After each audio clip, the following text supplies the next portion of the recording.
어느 중학교 이렇게 시험 문제 답 문제가 뭐였냐면 사자성어를 푸는 시간이었다고 그래요.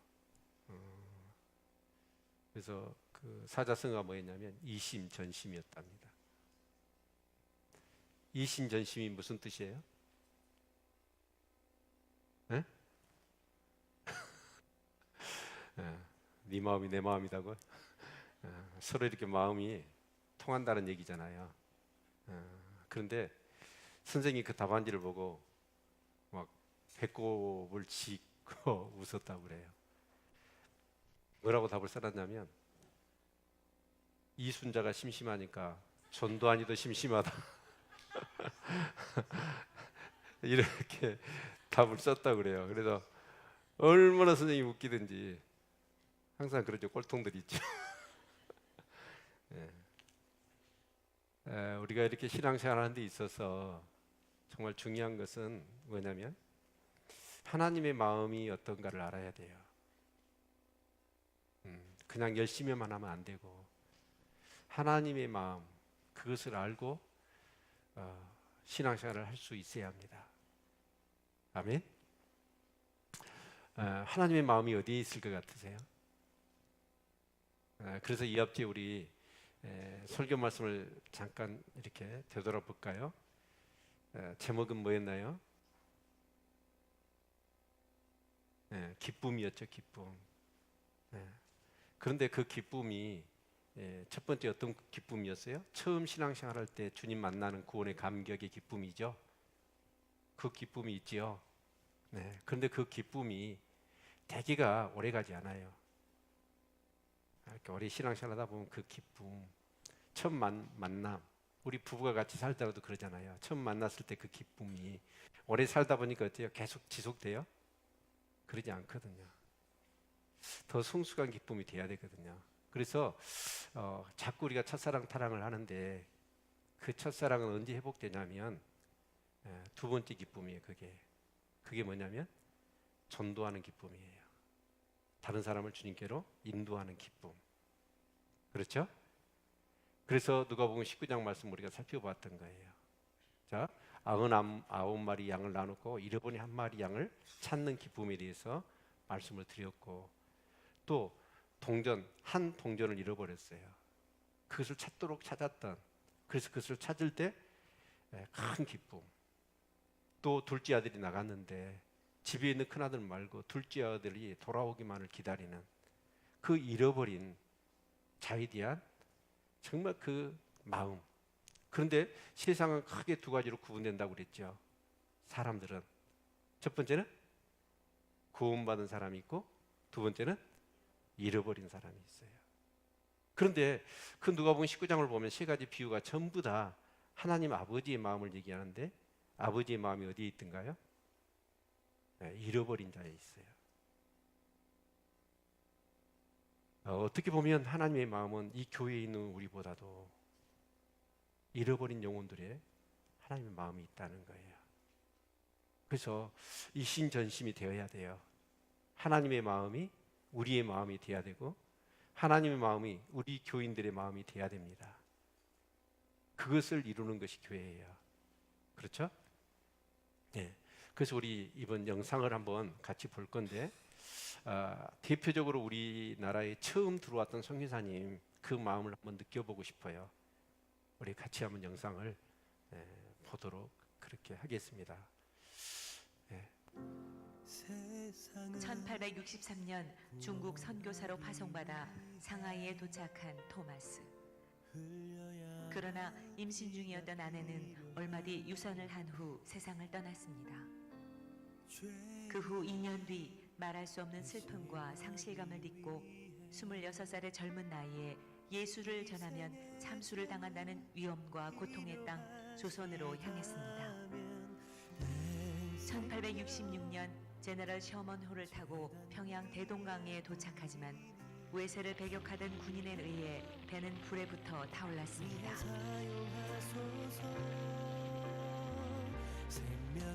다급해진 토마스는 뱃머리로 올라가 성경을 뿌리기 시작했습니다. 결국 그는 마지막 성경 한 권을 가지고 무트로 올라와 자신을 죽이려는 박충권에게 성경을 건네주려 하지만 거절당했습니다. 그리고 얼마 동안 최후의 기도를 드린 후 그 자리에서 목베임을 당해 순교하였습니다.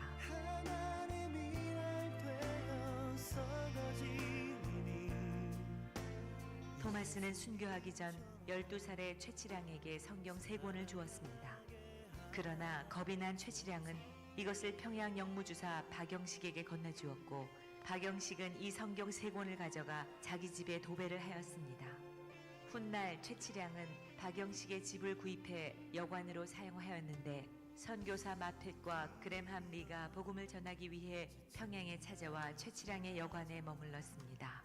얼마 후 최치량은 마텟으로부터 세례를 받게 되고 성경을 찢어 도배하던 박영식도 감동을 받아 예수를 믿게 되었습니다. 결국 그의 집이 예배 처소로 쓰이게 되었는데 이것이 바로 평양 최초의 교회인 널다리골 교회입니다. 토마스를 죽인 박충권은 널다리골 교회의 종소리를 들을 때마다 괴로움을 견딜 수 없어 마텟을 찾아 참회를 하고 예수를 믿고 영주교회의 영수가 되어 평양 땅 부흥에 헌신하였습니다. 널다리골 교회는 성장하여 장대제 교회가 되고 이후 그 터 위에 더욱 큰 교회를 지었는데 그것이 바로 1907년 놀라운 평양 대부흥운동이 일어난 장대현 교회입니다. 1866년 대동강에서 순교한 한국 최초의 개신교 순교자 로버트 토마스. 복음을 알지 못하는 조선인들을 향해 뜨거운 사랑과 열정을 가졌던 사람. 죽음을 두려워하지 않고 담대히 예수를 전했던 사람. 하나님께서 결코 자신의 죽음을 헛되이 하지 않을 것임을 믿고 기쁨으로 순교한 사람. 그야말로 진정한 예수의 사람, 진실한 크리스천이었습니다. 오늘 우리도 그와 같은 믿음을 갖게 하소서. 나는 크리스천입니다. 우리는 크리스천입니다.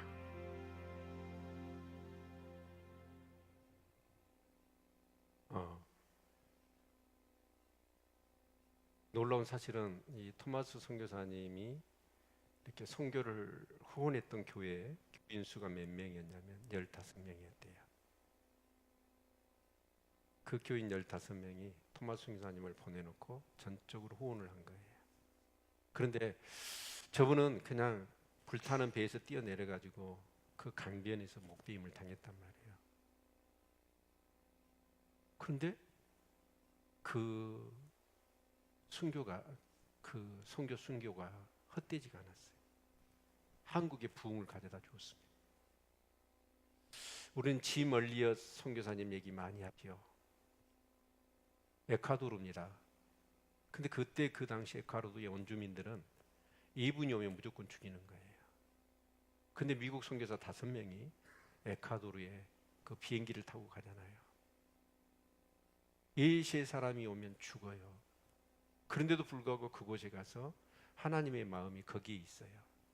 그래서 복음을 전하기 위해서 갑니다. 근데 원주민들이 이부 사람이 오니까 창칼을 들고 이제 덮쳐오지요. 그들에겐 총이 있었습니다. 근데 총을 쏘면 선교하러 가서 죽일 수는 없잖아요. 그래서 전부 다 죽습니다. 5명이. 그러면 그것으로 끝일까요? 그 부인들이 자기 남편들이 다 죽었잖아요. 그래서 떼지 않게 하기 위해서 그 부인들이 다시 선교사로 갑니다. 아이를 업고 안고 그 선교사 5분이 죽었는데 그 남편이 죽은 죽음의 장소로 가요. 가서 복음을 전합니다. 아니 도대체 저 토마스 선교사도 그래요. 조선 땅에 오면 다 목배에서 죽일 줄 알고 들어와요. 짐 얼리어 선교사 그 부인들 남편이 죽었잖아요. 근데 그것을 또 찾아가요. 왜 그렇죠? 하나님의 마음이 어디 있는 줄 알아요. 잃어버린 자. 여러분 우리가 예수님이 이 땅에 오신 목적이 어디에 있느냐라는 것을 우리가 잊어서는 안 됩니다. 누가복음 19장 10절 우리 같이 한번 볼까요? 같이 한번 읽습니다. 시작. 인자에 온 것은 잃어버린 자를 찾아 구원하려 함이니라. 예수님이 이 땅에 오신 목적은 다른 데 있지 않습니다. 잃어버린 자를 찾아 구원하기 위해서예요. 아멘. 요한복음 10장 10절의 말씀도 보면 도적경선 도적질하고 죽이고 멸망시키려는 것이요, 내가 온 것은 양으로 생명을 얻게 하고 더 풍성히 얻게 하려는 것이라. 양으로 생명을 얻게 하는 거예요. 그리고 또 풍성한 삶을 살게 하시기 위해서 예수님이 오셨다. 그래서 세우신 것이 어디예요? 교회입니다. 그러면 교회는 뭘 해야 될까요? 하나님의 마음이 있는 곳이 어디예요? 잃어버린 자를 찾는 거예요. 마땅히 교회가 되려면 뭘 해야 될까요? 예수님이 오신 목적, 예수님이 교회를 세우신 그 일을 우리가 해야 됩니다. 아멘. 예, 하나님의 마음이 어디에 있는가를 알고 그 마음을 가지고 우리가 하나님을 섬길 수 있기를 축원합니다. 그것은 어디에 있냐면 바로 잃어버린 자를 찾아 구원하는 데 있다라는 것이죠. 우리가 예수를 만나 구원의 감격, 그 기쁨이 있어요. 그러나 그게 오래가지 못합니다. 그런데 그 기쁨이 더 큰 기쁨이 되고 우리 안에 배가 되고 중복되어지기 위해서는 복음을 나눠야 돼요. 근데 그 복음을 나누면 전도를 하는 거예요. 그러면 그 사람이 어째요? 예수를 믿게 되고 내가 경험했던 것과 오히려 더 큰 그런 은혜와 복을 받아요. 그것을 같이 경험, 복음은 진짜 복음이 되는 거예요. 나한테만 일어난 게 아니라 모든 언어와 그런 어떤 이 민족과 나라가 다른데도 불구하고 모든 인류의 이 예수 그리스도를 믿고 구원받아서 삶의 치유와 회복이 일어나는 걸 같이 경험할 때 그 기쁨은 이루 말할 수 없죠. 이 기쁨이 저와 여러분이 다시 회복될 수 있기를 축원합니다. 그리고 세 번째 기쁨이 있다면 그 뭐냐면 하나님 나라 일꾼의 기쁨이에요. 하나님 나라를 같이 세워가는. 그래서 막 교회가 부흥하고 정말 세상에 속해 있었던 사람이 주님을 만나고 삶이 변화되고 치유되고 회복돼서 너무 기쁘니까 또 다른 사람을 불러다가 막 믿음의 사람으로 세워서 하나님의 교회와 하나님의 나라가 막 세워지는 그 기쁨, 이 기쁨이 넘쳐야 합니다. 아멘. 그 일을 위해서 우리가 정말 다시 한번 우리의 마음을 추스리고 이렇게 가다듬을 수 있기를 소망합니다. 오늘 본문의 말씀은 주님이 가르쳐 주시는 기도문, 해서 주기도문입니다. 그런데 우리 어린 시절에 그랬죠. 주일학교 다닐 때는 세 가지는 꼭 외워야 되죠. 뭐 있었어요? 사도신경, 주기도문, 십계명.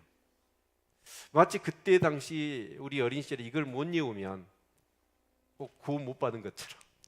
그래서 주일학교 때 막 이것을 다 외웠어요. 그래서 우리는 그냥 외웠어요. 그런데 마틴 루터가 이런 얘기를 했습니다. 최대의 순교자는 주기도문이라고 얘기했습니다. 여러분, 사도신경은 교리적인 어떤 그런 가장 원리를 얘기하고 있고, 십계명은 신앙생활에 대한 어떤 그런 삶 얘기를 하고 있는 거예요. 그럼 기도는 뭘까요? 주기도문은 기도에 대한 표준이에요. 자, 그런데 우리가 어린 시절에 막 외우다 보니까 이걸 그냥 외웠을 뿐이지 그 주님이 가르쳐준 그 기도의 의미가 무엇인지, 그 진리가 무엇인지를 모르고 그냥 암송하고 예배 끝나면 뭐 이렇게 주기도문 외웁시다 라고 해서 예배를 끝내는 형식이 되다 보니까 이게 최대의 순교자라는 거예요. 그 진리가 뭔지도 모르고. 그런데 그 여러분 복음서나 사도행전을 보면 그 대개가 바로 이 주기도문에 의해서 이 복음의 역사가 진행됐다는 사실을, 그리고 많은 제자들은 또 다른 사람을 섬길 때 어떤 관점에서 섬겼냐면 이것을 위하여 기도했고 이 주기도문대로 사역을 했던 거예요. 그래서 이 주기도문은 정말 우리에게 중요한 것입니다. 네. 그래서 우리 같이 한번 이 주기도문을 우리 같이 한번 살펴볼 수 있기를 소망합니다. 아멘. 그래서 이게 9절에 보니까 그러므로 너희는 이렇게 기도하라. 하늘에 계신 우리 아버지요. 먼저 하늘에 계신 우리 아버지. 여러분, 하나님이 여러분의 아버지예요, 아저씨예요? 네? 네. 만약에 여러분이 예수님이 십자가 그 부활을 여러분 체험 못했다면, 거듭나지 못했다면, 여러분은 하나님을 교회에서 아버지라고 부르니까 아버지라고 얘기하지, 하나님 볼 때는 여러분이 하나님의 자녀가 아니에요. 하나님 여러분의 아저씨예요. 제가 자주 드리는 얘기 중에, 정말 밖에 나가면 아이들이 저한테 아저씨 뭐 맛있는 것 좀 사주세요, 돈 좀 주세요. 그럼 제가 줄까요? 제가 미쳤습니까? 주게? 안 줘요.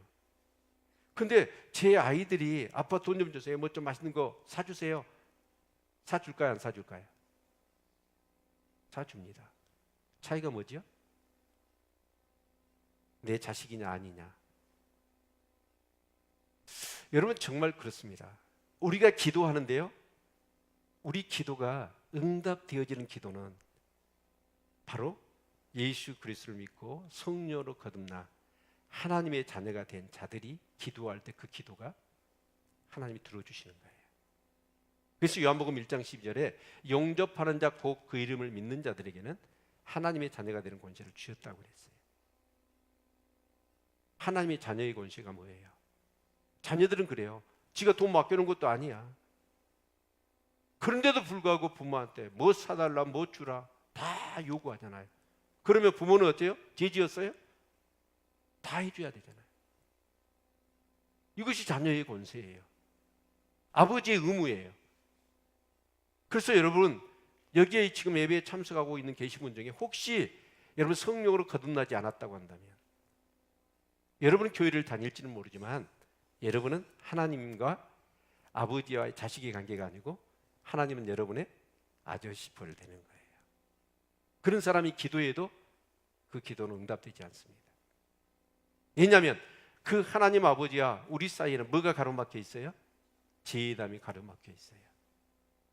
그래서 우리가 기도해도 그 죄의 담 때문에 여러분 하나님께 전달이 안 되는 거예요. 근데 예수님이 십자가에 피 흘려 죽으셨어. 그러니까 지성소와 성소의 그 휘장이 위로부터 아래로 갈라졌잖아요. 예수님이 내 죄를 십자가에 죽으셨다는 것을 믿고 성령으로 정말 거듭난 사람, 그런 사람들은 죄 문제가 해결된 거예요. 그래서 우리가 기도하면 하나님이, 그래서 성소와 지성소가 예수님이 십자가에 죽으심으로 인하여 사라져 버렸습니다. 구분이. 그래서 우리는 하나님께 기도할 수 있는 거고 예배할 수 있는 겁니다. 그래서 로마서 8장 15절의 말씀을 보면 우리가 하나님을 아버지라고 부를 수 있다면 누구예요? 양자의 영을 받은 사람이에요. 우리 같이 한번 읽어볼까요? 네, 같이 읽습니다. 시작. 너희는 다시 무수하는 종의 영을 받지 아니하였고 양자의 영을 받았으므로 아바 아버지라 부르짖느니라. 다시 무수하는 종의 영, 그게 뭐예요? 악한 그런 이 영을 받지 않고 우리는 성령을 받은 거예요. 근데 그 성령님이 누구예요? 양자의 영이십니다. 그래서 우리는 어째요? 그 성령을 통해서 거듭나고, 거듭난 다시 하나님의 자녀로 태어난 사람은 하나님이 누가 되는 거예요? 우리의 아버지가 되는 거예요. 근데 거듭나지 않은 사람은 아버지가 돼요, 안 돼요? 안 되는 거예요. 추가로 말씀드리면 우리 교회에 성령 수양회가 있습니다. 거듭나지 않은 분은 교회 다녀도요, 기도해도요 응답되지 않아요. 구원을 못 받아요. 교회는 다니지만.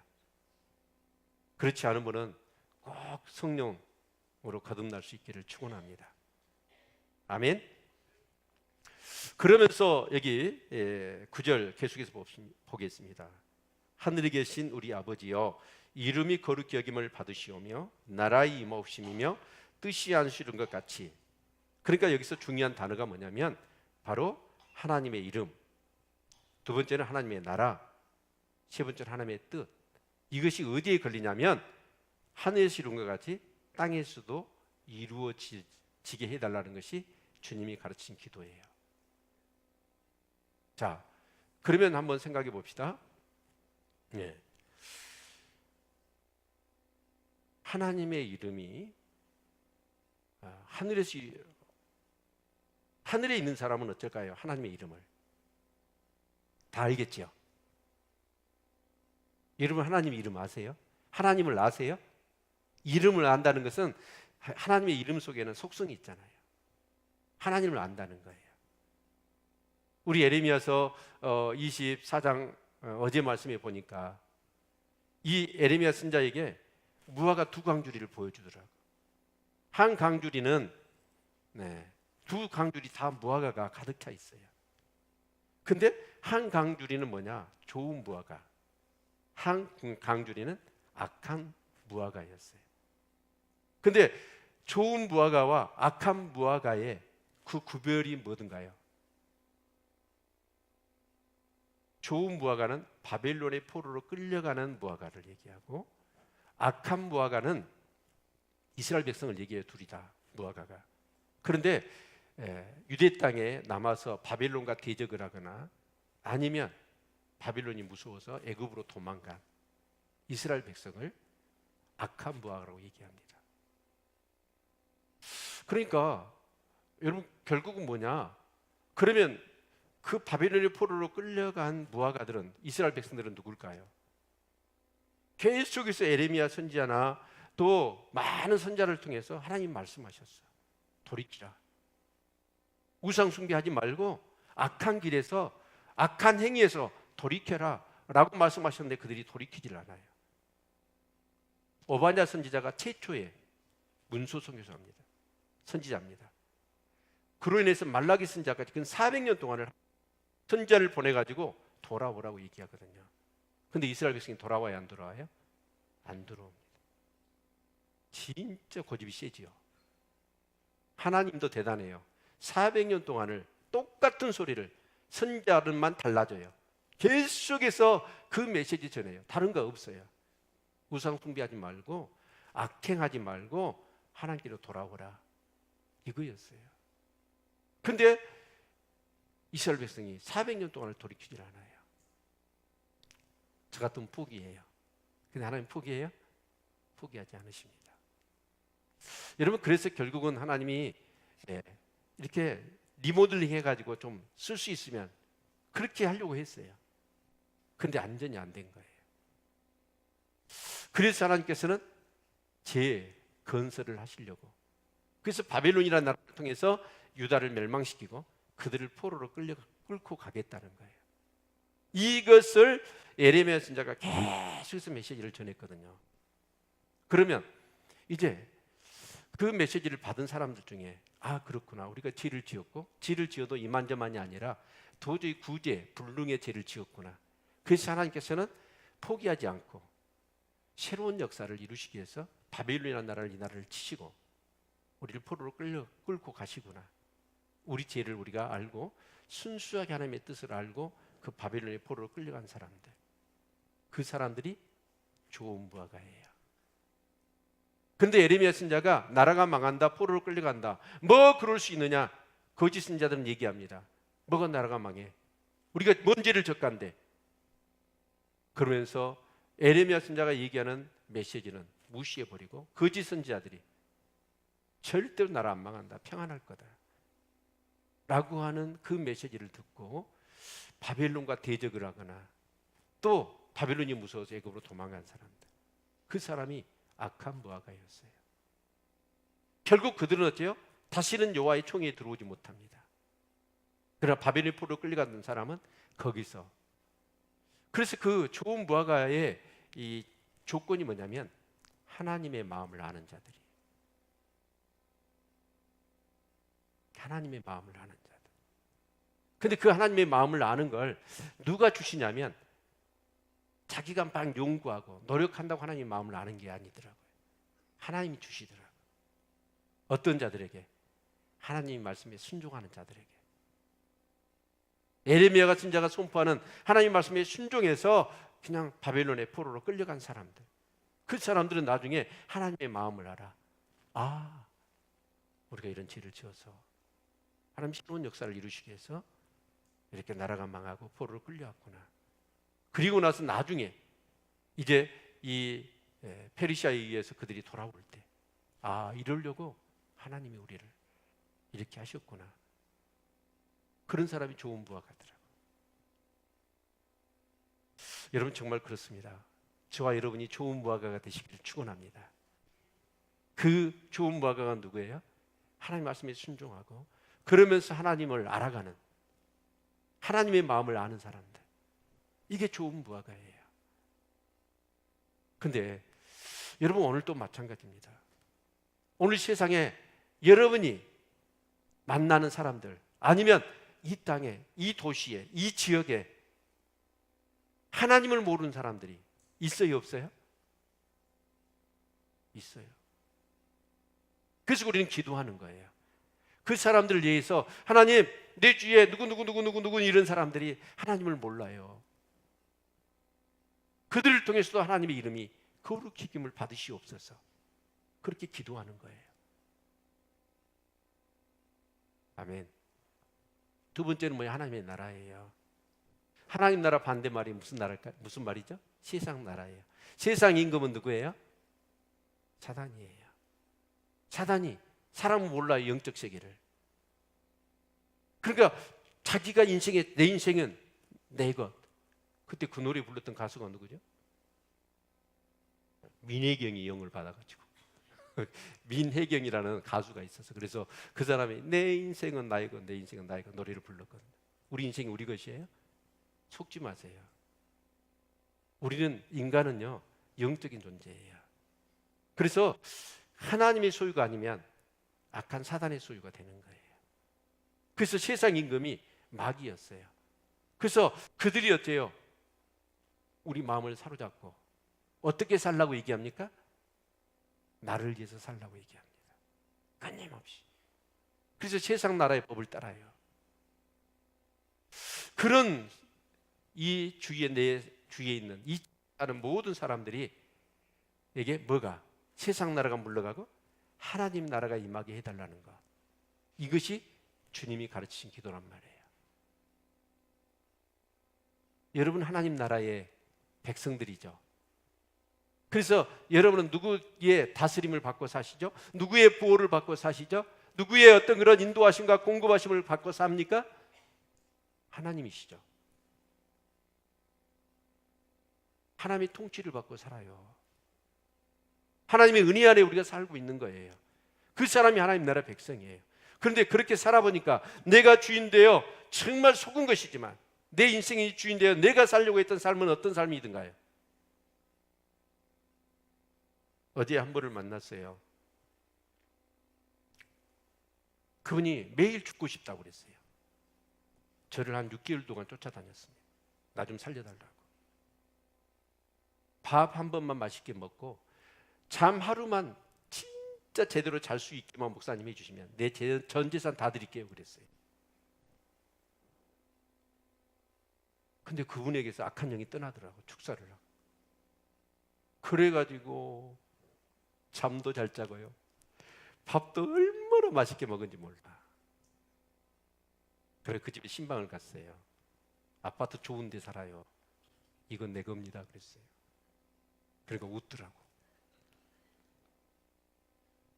근데 어제 만났는데 무슨 얘기를 하냐면, 목사님 그때 제가 왜 그랬는지 모르겠어요.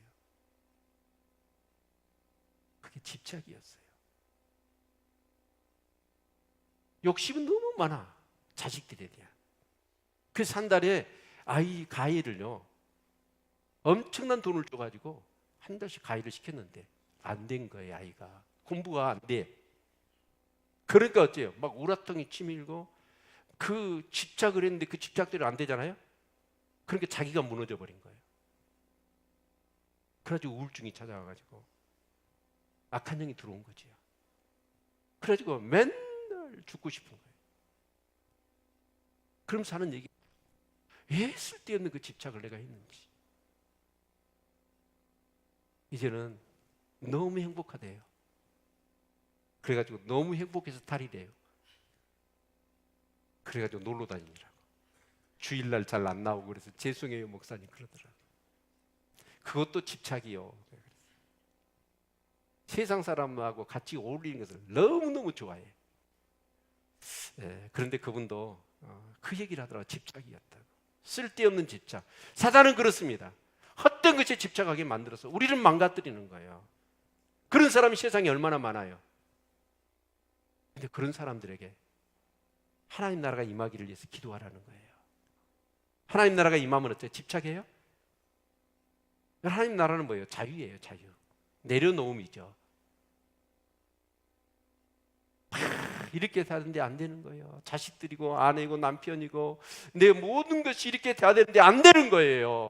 그러니까 어째요? 막 집착은 하는데 그게 안 되니까 그냥 자기가 무너져 버리는 거예요. 근데 하나님 나라는 뭐예요? 다 하나님께 맡기고 내려놓음이에요. 다 하나님이 알아서 잘 하실 거예요. 그걸 믿으니까 평안해. 내 기준이 아니에요. 다 내려놓으니까 평안해. 자유가 있어. 그리고 내려놓으면 자식 집착해가지고 막 자식을 그랬대요. 막 이잡듯이 잡았대. 내가 어떻게 해서 벌어가지고 너를 이렇게 가르치고 한 달에 얼마씩 돈을 들여서 너를 가르치는 네가 공부를 이렇게 못해 이놈아. 그래서 막 잡아 족쳤답니다. 그러니까 아이는 점점 비뚤어지더래요. 근데 내려놓으니까 아이가 철들었대요. 와, 내려놨더니 아이가 막 자기한테 말하는데 와, 자기가 감동을 먹었대요. 내려놨더니. 여러분 그렇습니다. 오늘 세상에 많은 사람들이 내 인생은 내 것이라고. 근데 내 인생이 내 것이 아니에요. 사단이 우리에게 헛된 집착을 가져다 주고 헛된 탐욕과 욕심을 가져다 줘서 우리의 인생을 완전히 망가뜨리려고 하는 거예요. 그런 사람들에게 내가 경험한 하나님의 나라를 여러분 전해줘야 되지 않겠어요? 그래서 그 내가 살고 있는 이 지역에 있는 모든 사람들에게 하나님 나라가 이루어지기를 위하여 기도해라. 그걸 구하라고 하고 있는 거예요. 세 번째가 하나님의 뜻입니다. 여러분 정말 우리는 그래요. 신앙생활 하면서 예수를 십자가에 정말 못 박히시고 부활하신 그 주님을 우리가 만날 때는 어쩌죠? 내 뜻대로 살아갔던 삶이 얼마나 무모하고 어리석었던지 그걸 철저히 회개하잖아요. 내 뜻대로 내 방식대로 살았던 삶이 얼마나 부질없고 허무한 것이었는지, 그것이 얼마나 제약된 것이었는지, 그래서 철저히 하나님을 회개하잖아요. 그렇죠? 그렇지, 아멘이.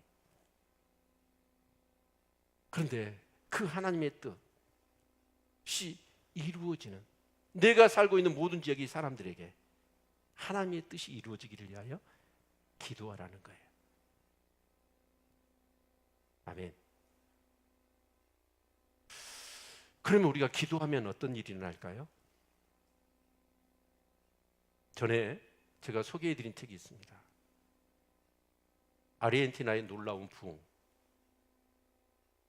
거기에 카를로스 아나콘디아 목사님이 나옵니다. 한 예를 드리는 거예요. 그런 일들이 오늘 비일비재하게 일어나고 있습니다.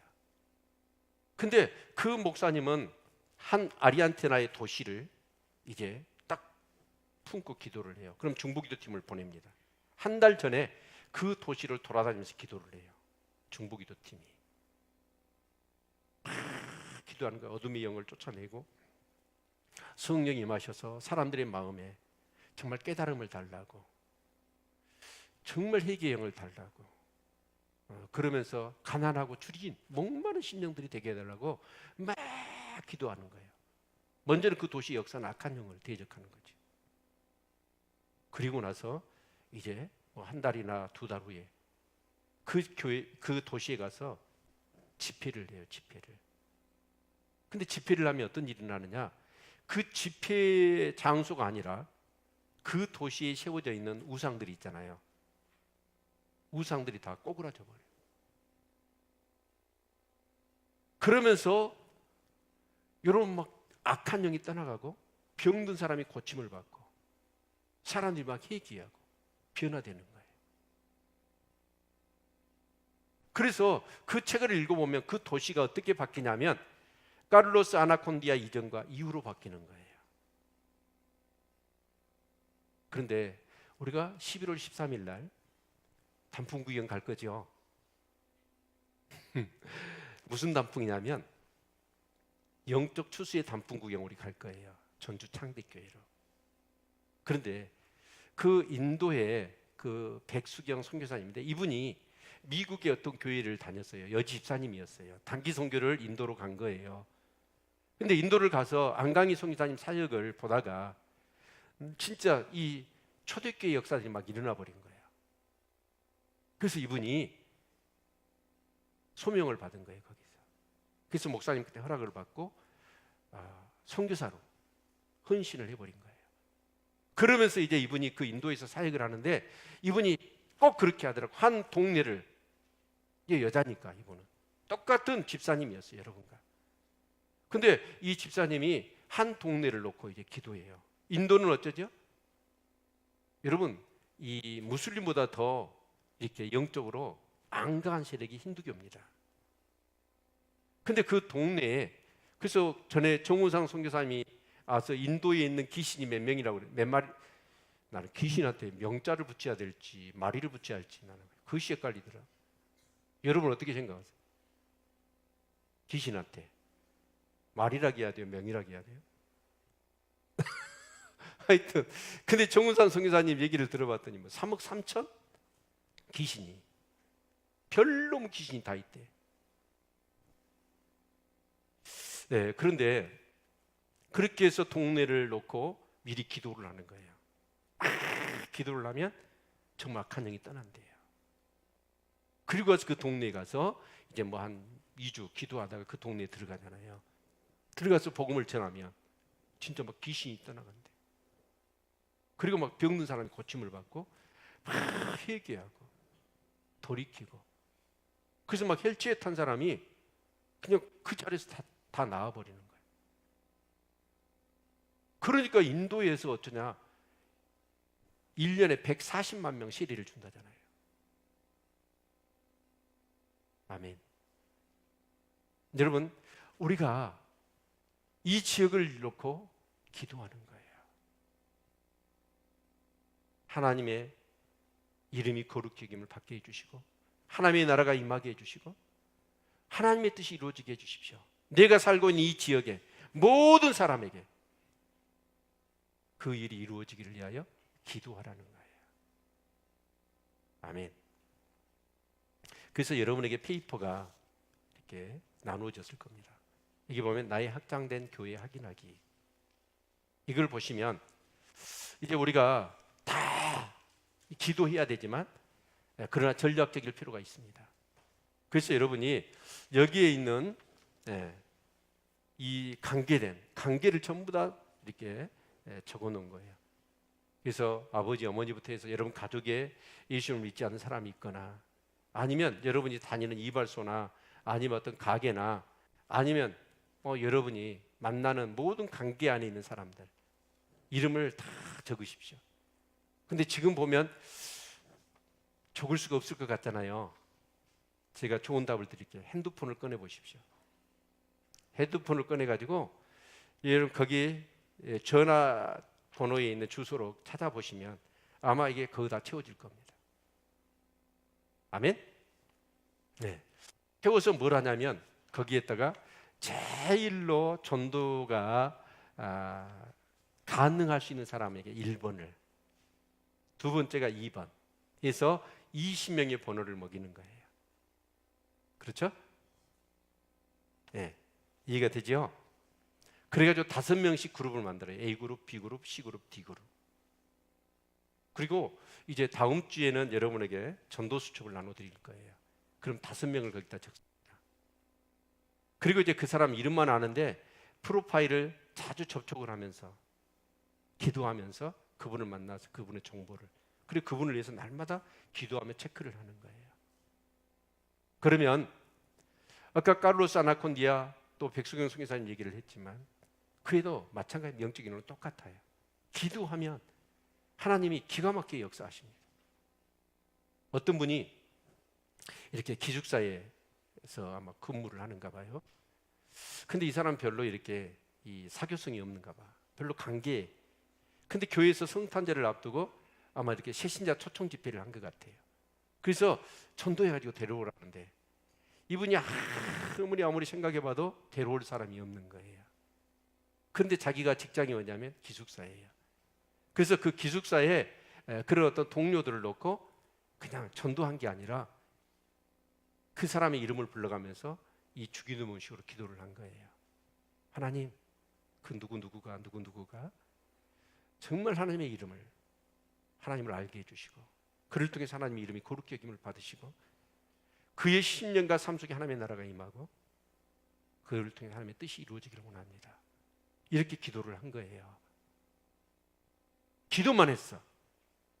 그런데 이제 이 성탄절이 돼가지고 교회를 가려고 하는데 아니 기숙사의 한 동료가 자기를 부르는 거예요. 당신 어디 가냐고. 아 교회 간다고. 나 좀 데려가라고. 이럴 때 아멘 하셔야 돼요.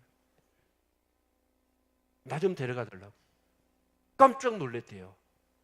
자기는 부끄러워서 교회 가자는 말을 안 했는데 기도만 했을 뿐인데 그분이 자기 집을 교회를 좀 데려가려고 그러는 거예요. 그리고 그분을 데리고 갔대요. 그러니까 이제 초청 메시지를 했겠죠. 그리고 이제 예수 영접할 사람 나오라 하니까 그 친구가 나간 거예요. 너무 기뻤답니다. 그리고 둘이 이제 예배를 마치고 딱 돌아오는데 그 기숙사 앞에서 자기가 기도했던 사람들이 어디 갔다 오더래요. 만난 거예요. 근데 그 사람들이 하는 얘기가 뭐냐면 야 우리도 교회 갔다 그러는 거예요. 너희들 세례받고 예수 영접하는 거 우리가 다 봤다. 사람이 너무 많아가지고 서로 몰랐지만 우리는 봤다는 거예요. 기도하면 하나님 응답하시죠.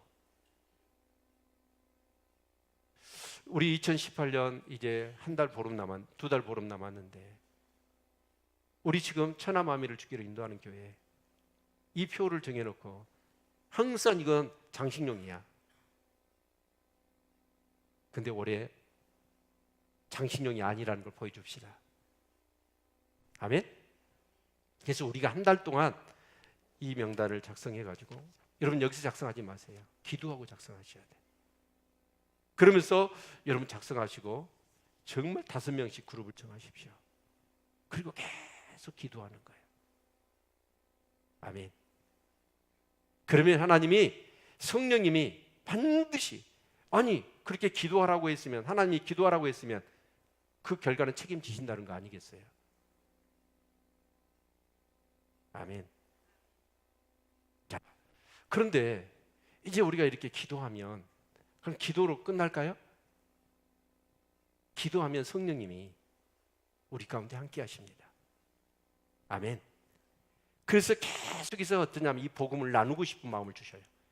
사도행전 2장에 보면 그 예루살렘 교회 성령이 임합니다.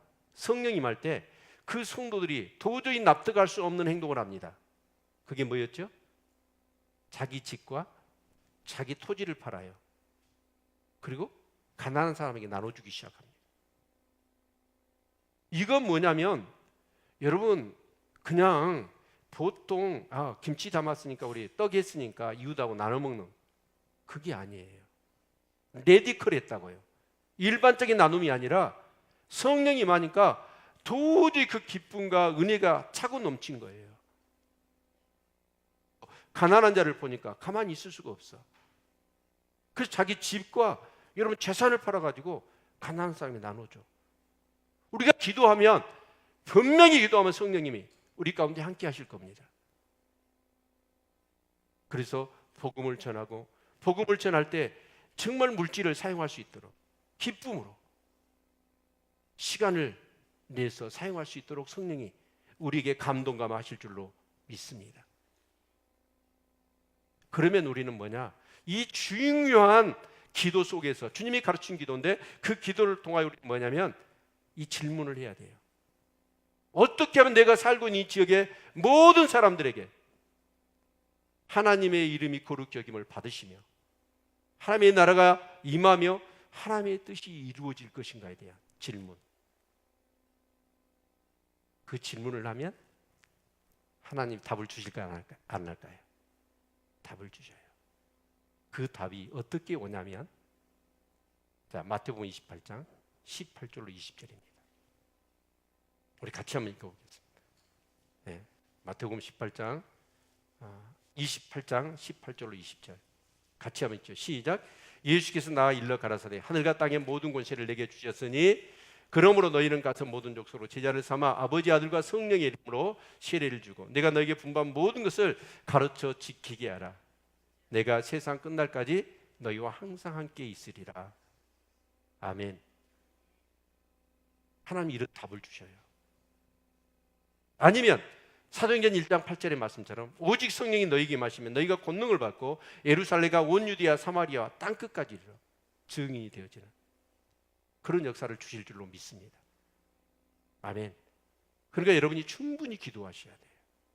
기도하시면 성령님이 우리 가운데 오십니다. 그래서 먼저는 뭐 하냐? 이제 제일 중요한 게 뭐예요? 가는 거예요. 제일 중요한 게 뭐라고요? 첫 번째는 기도하는 거고 두 번째는 가는 거예요. 성령님이 가게 하실 겁니다. 어떻게 해요? 아마 기도하다 보면 그 사람들이 그럴 거예요. 여러분한테 SOS를 칠 거예요. 나 좀 교회 데려가라. 아니면 내 삶 가운데 이런 문제가 있는데 나 좀 도와줘. 내 얘기 좀 들어줘. 성령님이 분명히 그렇게 역사하실 거예요. 아니면 마음의 준비를 해놔. 그리고 여러분의 마음 가운데 웬일인지 자꾸 기도 중에 그 사람의 상황이 생각나. 하나님은 살아계십니다. 아멘. 그래서 가게 되는 거예요. 자, 먼저 기도하는 거, 두 번째는 가는 거예요. 아멘. 가서 어떻게 해야 돼요? 여러분이 이제 기도한 그 모든 사람들 20명 있잖아요. A그룹, B, C, D그룹 20명인데 그 20명한테 기도하면서 여러분 제일 먼저는 이제 전략적으로 5명을 중심으로 해야 되겠지. 복음을 전하는 거예요. 아멘. 여러분 분명히 하나님께서 그렇게 역사하실 줄로 믿습니다. 아멘. 그래서 우리가 가서 복음을 전하면 반드시 성령님이 동행하십니다. 그래서 기도할 때 중요한 게 뭐냐면 기도하라는 거예요. 기도하면 성령님이 동행하십니다. 우리 사도행전 3장 6절의 말씀을 보면 어떤 말씀이 있냐면 이 베드로와 요한이 뭐하러 가죠? 제9시 기도 시간에 기도하러 가요. 성전을 향해서 가는데 그 미문이라고 하는 그 길거리에 이제 사람들이 항상 기도하러 가니까 거기에 나으면서부터 안진병이 된 자가 이제 이렇게 깡통을 놔놓고 한 푼 주십시오라고 구걸을 하고 있는 거예요. 근데 이 베드로와 요한이 역시나 기도하러 가는데 그 베드로와 요한한테 한 푼 달라고 적시원을 해달라고 요구를 하는 거예요. 그때 베드로가 뭐 돈이 없었는가 봐요. 그래서 베드로가 이런 얘기를 하죠. 자, 금과 은은 내게 없거니와 내게 있는 것으로 내게 주노니 곧 나사렛 예수 그리스도 이름으로 일어나 걸으라. 여러분 내게 있는 것이 뭐죠? 내게 있는 게 뭐예요? 금과 은은 없어요. 그러나 내게 있는 것이 있어요. 나사렛 예수 그리스도의 이름입니다. 복음입니다. 우리는 막 휴지 나눠주고 길거리에서 뭐 주면서 전도 그 교회를 알리는 정도예요. 근데 진짜로 여러분이 그렇게 가서 그 사람들을 만나가지고 여러분 기도를 해보세요. 예수님의 이름으로 기도해 보세요. 그러면 정말 성령님이 나와 동행하시잖아요. 역사하십니다. 안전뱅이가 일어나 걸어요. 믿으십니까? 사람이 힘들어요. 어려워요. 아픔이 있어요. 고통이 있어요. 정말 낙심해요. 두려움이 있어요. 그런데 여러분이 진짜로 성령님이 나와 함께 기도하고 철저히 기도하고 성령 충만해가지고 여러분이 정말 마음을 막 주셔요. 그래서 그 사람들을 만날 때마다 내 성령이 마시면 여러분이 예수님 이름으로 기도하면 그 사람의 문제가 해결된다니까요. 초대교회는 이렇게 전도했어요.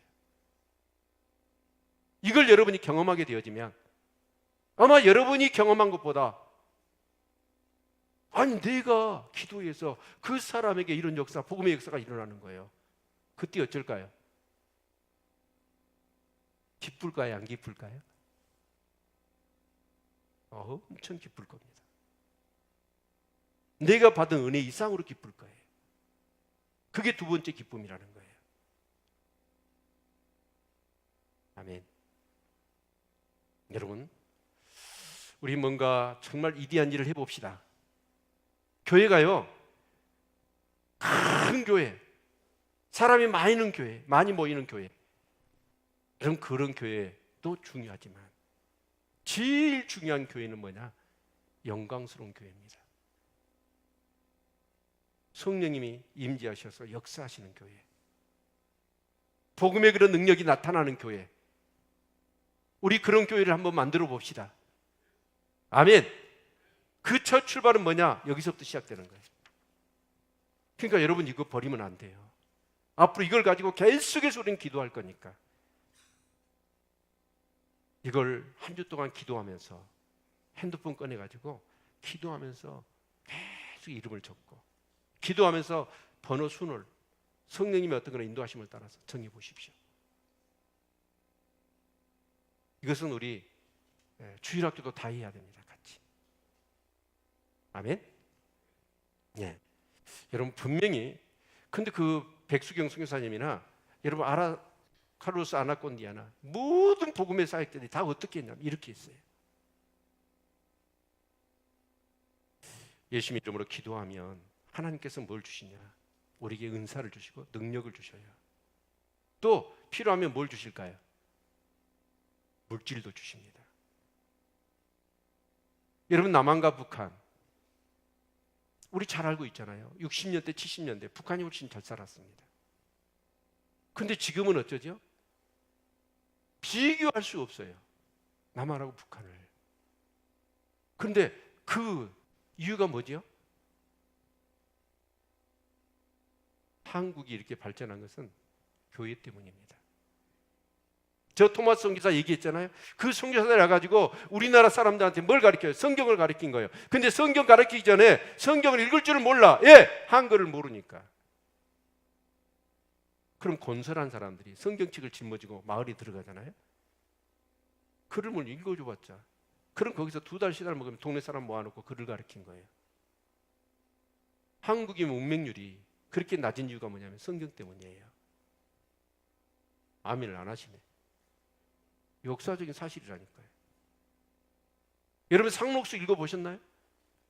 도시의 시골에 전부 다 뭐예요? 음주에, 도박에, 노름에. 그리고 웬만한 집에 좀 재산 있는 사람은 전부 다 부인이 2사람, 3사람이었어. 바람 피고. 우리 구한말이 그랬잖아요.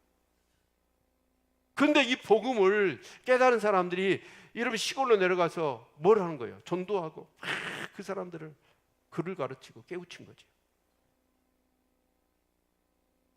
그래서 한국 교회가, 그래서 교회는 뭐예요? 따라서 합시다. 축복의 통로.